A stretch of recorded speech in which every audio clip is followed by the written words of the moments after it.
Hi friends, இப்போ தான் வெளியே போயிட்டு வந்தோம். லேட் ஆகிடுச்சு. சரி இதை சொல்லிடலாம் அப்படின்ட்டு. ஸோ இன்றைக்கி என்ன பார்க்க போகிறோன்னா, நிறைய பேருடைய வீட்டில் குறைபாடு உள்ள குழந்தைகள் இருப்பாங்க. உங்கள் ரிலேஷன்ஸில் யாராவது இருப்பாங்க. அவங்கள வந்து ஒரு ஊனமாகவோ ஒரு ஹேண்டிகேப்பாகவும் பார்க்காதீங்க. அது ஒரு சின்ன குறை. எல்லாராலையும் நல்லா பார்க்க முடியுதுன்னா அவங்களால லைட்டாக பார்க்க முடியல. எல்லாராலையும் நல்லா நடக்க முடியுதுன்னா அவங்களால லைட்டாக நடக்க முடியல. அதை வந்து ஒரு ஊனமாக பார்க்காதீங்க.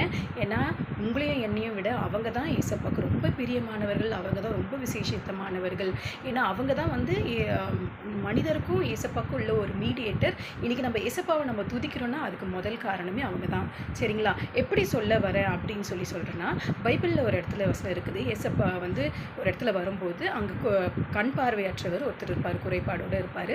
அப்போ அங்கே இருந்த ஒருத்தர் சொல்வார், போதகரே, ஏசப்பாவை பார்த்து, போதகரே, இது இவன் செய்த பாவமோ இல்லை இவன் பெற்றோர்கள் செய்த பாவமோ இவன் குருடனாய் பிறந்திருக்கிறான் அப்படின்னு சொல்லும்போது ஏசப்பா சொல்வார், இது இவன் செய்த பாவமும் அல்ல, இவர்கள் பெற்றோர்கள் செய்த பாவமும் அல்ல, என்னுடைய நாமத்தை மகிமைப்படுத்தவே நான் அவ்வாறு செய்தேன்னு சொல்லி ஏசப்பா சொல்லுவார்.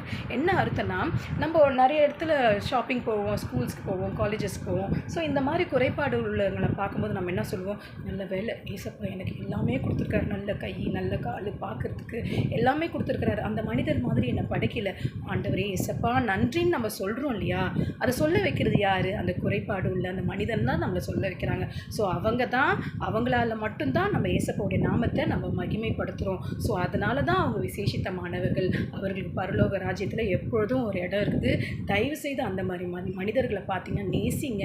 அவங்களுக்கு அதை வந்து ஒரு குறையோடு பார்க்காதீங்க. அவங்களை ஊனன்னு சொல்லக்கூடாது, ஹேண்டிகேப் சொல்லக்கூடாது. அது ரொம்ப தவறான ஒரு வார்த்தை, அது ரொம்ப காயப்படுத்துகிற ஒரு வார்த்தை. நேசிங்க. ஓகே, அவங்களை நேசிங்க. Okay friends, see you in the next video. Bye.